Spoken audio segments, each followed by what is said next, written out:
जी beer shoppe या जागा मालकांनी सुरू केलेली आहे 15-20 दिवसापूर्वी, तीसुद्धा बेकायदेशीर आहे. तिलाही आमचा विरोध आहे. कारण बिअर शॉपी जर उघडायची असेल, तरीसुद्धा त्या नगरपालिकेची ना हरकत दाखला आवश्यक असतो. हा राज्य उत्पादन शुल्क विभागानं घेतला आहे की नाही आम्हाला माहिती नाही.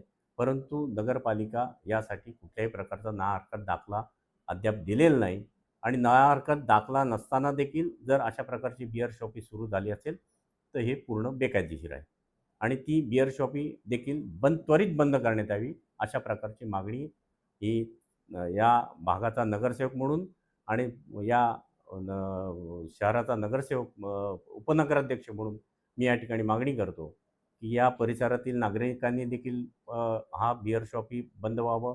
या ठिकाणी कुठल्याही प्रकारचं बार किंवा परमिट रूम सुरू करू नये, अशा प्रकारचं निवेदन आणि त्या परिसरातील नागरिकांच्या सह्या देखील दिलेल्या आहेत. त्याचप्रमाणे RPIच्या विविध संघटना आहेत. त्यांनी देखील नगराध्यक्ष आणि मुख्याधिकाऱ्यांना भेटून या संदर्भात आपल्या या त्वरित या ठिकाणी बिअर शॉपी बंद करावी आणि त्या ठिकाणी कुठल्याही प्रकारचं परमिट रूम किंवा बार रेस्टॉरंटला परवानगी देऊ नये, अशा प्रकारची मागणी केलेली आहे. हा प्रश्न अस्मितेचा आहे आमच्या. कारण या चवदार तळ्याच्या परिसरामध्ये संपूर्ण देशभरातून पर्यटक येतात आणि अशाच पर्यटन स्थळाच्या ठिकाणी जर बिअर शॉपी किंवा अनैतिक असे व्यवसाय सुरू असतील, तर एकदम निषेधार्ह आहे. मी याचा निषेध करतो. जी बिअर शॉपी त्यांनी सुरू केलेली आहे, पूर्ण बेकायदेशीर आहे.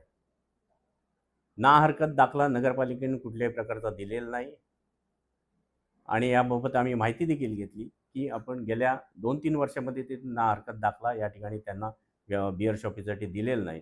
कारण विदाऊट ना हरकत दाखला या ठिकाणी बिअर शॉपी कशी सुरू झाली, हा राज्य उत्पादन शुल्क विभागाने याचा खुलासा करणं आवश्यक आहे.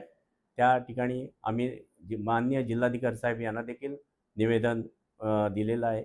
याबाबत योग्य ती कार्यवाही होईल अशी अपेक्षा आहे.